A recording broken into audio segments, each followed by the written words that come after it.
Nityanandam, everyone. Welcome back to the Kundalini Yogini. This is Priscilla, and happy Diwali, happy Deepavali to all of you all celebrating all over the world, whoever is joining in today and celebrating from wherever you are. I just wanted to do a live explanation of what Diwali is because I know a lot of people that aren't familiar with this holiday, especially as Westerners or people that are a part of a different culture or religion. Hindu holidays and Hindu festivities are really not common knowledge to a lot of people. So I just wanted to share a little bit of knowledge about why we celebrate this holiday and what it's all about and the stories behind it. So there's many different occurrences within the Puranas, within the Hindu histories of Sanatana Dharma, of the Vedic civilization, this enlightened civilization, and all of the avatars or incarnations of the gods and goddesses that come to Earth that tie into Diwali. But overall, what you should know is that Diwali is the celebration, the epitome of light winning over darkness, of knowledge overcoming ignorance, of good over evil. And as we all know from a spiritual perspective, duality is very much a part of this earthly reality, right? On planet Earth, what we call Bhuloka in Sanskrit, there is a lot of this duality, this polarity functioning in the physical matter, in the physical reality that we experience in these human bodies. And Diwali is all about the victory of the true nature of reality, which is only good, which is only pure consciousness, pure love reality, over the Maya or the illusory forces, the forces of darkness. The beautiful thing is, though, at their core, they're one and the same because it's just a game that consciousness is playing with itself to remember what and who it truly is, which is divine, which is pure consciousness, the source, what we call Paramashiva or Parabrahma. So Diwali is the celebration of light reigning powerfully over darkness, of shining that light of knowledge or wisdom onto our ignorance. When we're born and we start going through our life, there's a lot of things which distract us from our purpose and path.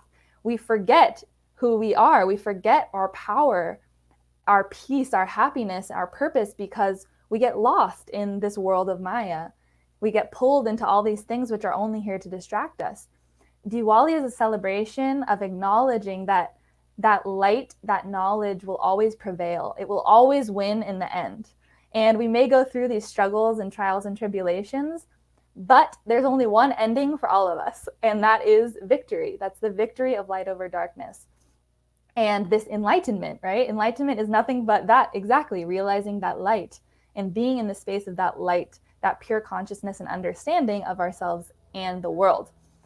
Now, here's some stories, if any of you guys are interested, from the tradition of Sanatana Dharma about this holiday. So there are many different cosmic events which line up on this day and why it's celebrated on this day of this month every year. And that is the original happening was part of the creation of the entire cosmos, when no planets were yet existing and life was all one conglomeration of super consciousness, so to speak, as science understands it, right? It was like this Big Bang space had happened. In that space, today is the day. Through Hindu tradition, we understand that in the churning of the Milky Ocean, and I won't talk too much about that because it's a little complex, but if you want to know more, I highly recommend you look these stories up. They're extremely beautiful. In the churning of the Milky Ocean, when the cosmos itself was churning and birthing life, different forms of life, Lakshmi and Vishnu were born on this day. The mother and father of abundance, of pure love, of almost like the earth element of giving, was born on this day. And now, thousands of years later, another incident which happened involved Krishna's victory of light over darkness, which is where one story of Krishna's life is that he killed one demon on this day. He, this force of good and light and awakening of enlightenment, was able to kill this demon that was the embodiment of that darkness, that dark energy, and he slayed the demon on this same day. And then fast forward again, another like few thousand years. This is my favorite story, so I'm going to go into detail about this because I connect to it very deeply myself, is that today was also the day that Rama and Sita returned to Ayodhya from the 14 years of banishment.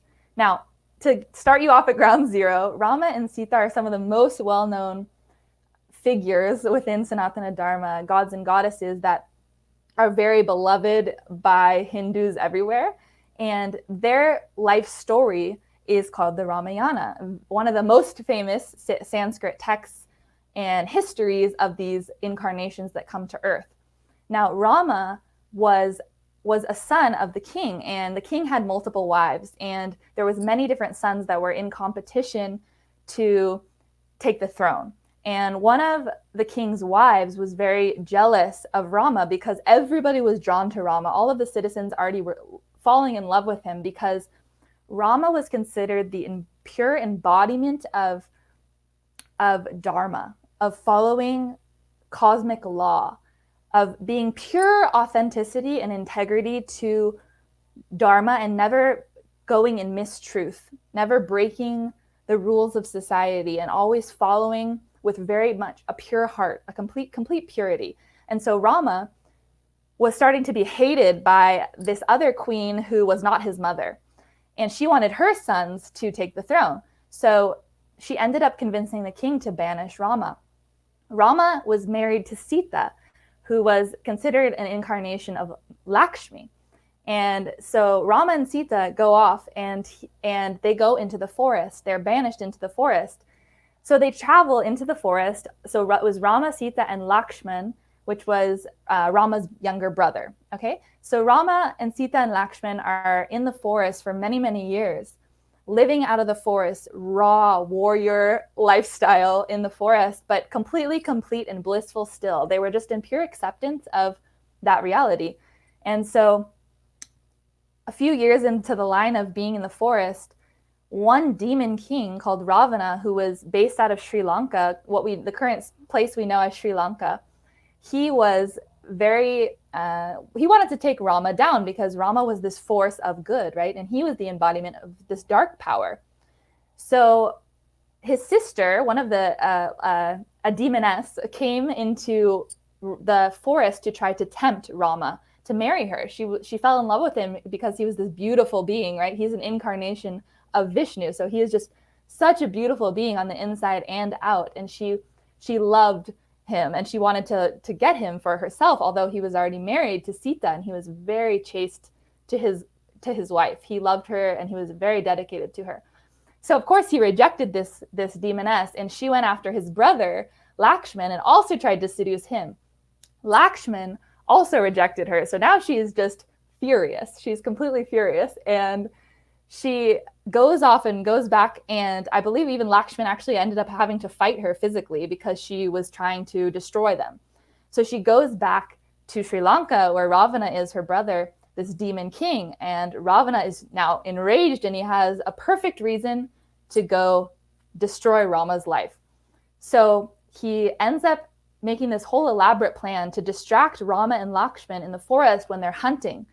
He makes this deer, that's this mystical deer that they chase after, and so they leave Sita in the camp, and Sita gets kidnapped by Ravana.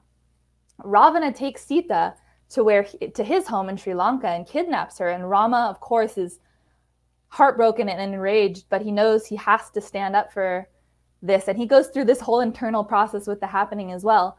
But long story short, he fights the demon king, Ravana, and he ends up winning the battle. He pierces an arrow through the navel center of Ravana, which is where his weak spot was.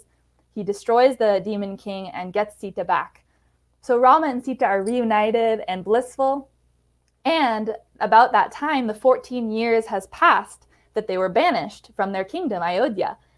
So they get to walk back into Ayodhya, and the whole town, they didn't even know what it would be like because they were banished. They thought that they might even be, hated. All of this gossip was going around about them and all of this drama. But they come back into the city and they are so surprised and happy to see the entire city of Ayodhya is celebrating their return. They were waiting for the day when Rama and Sita would return, with lights everywhere, with colors and festivities and parades and music and lights lit everywhere for their return. And so that also fell exactly on this day of Diwali, where their return into Ayodhya, Rama and Sita's return home. And again, you can see all of these stories tell one thing, which is, again, the victory of light over darkness. So that is what Diwali, or also known as Deepavali, is all about. So we are going to be celebrating all day today and tomorrow all over the world. In India, it's already happening, but we're also celebrating today here at my temple. We're going to be having satsang and kirtans and dancing and food and lighting of 1,008 lamps, celebrating this beautiful, auspicious day. So I hope and wish you all the best on your day as well. And I hope this was a little enlightening if you guys weren't familiar with this holiday. I love sharing about this tradition because it's so beautiful and there is a purpose behind every celebration. And Hinduism truly is a lifestyle of celebration. Almost every day of the year is a holiday, and it's such a, I've never found a tradition more full of life. It's always celebrating life, always in that space of gratitude for life and never taking it for granted. So that is what this day is all about, and we're going to be enjoying at our temple. That's why I'm all dressed up in my traditional clothing. And we're also going to be having a celebration for Diwali at my school on Tuesday. If any of you guys are in the Southern California area and you want to come today to our temple, you are more than welcome to come. The doors are open. And if you're in town on Tuesday, we're also going to be celebrating in Whittier at Southern California University of Health Sciences campus. We're going to be having a big Diwali celebration as well in the evening on Tuesday. So I'm so excited for this week and to get to celebrate with so many beautiful beings. And of course, by the grace of and blessings of my guru and my spiritual community. So I'm just going to see if you guys have any questions before I log off here. I'm just scrolling back. And happy Diwali to all of you. Thank you for all of your wishes for me as well.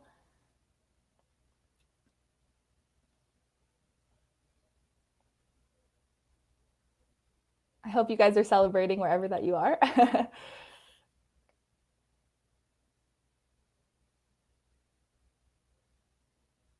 All right. Well, thank you guys so much for tuning in. I love you all. Have a blessed celebration wherever that you are in the world. Thank you for tuning in. Nityanandam, everyone.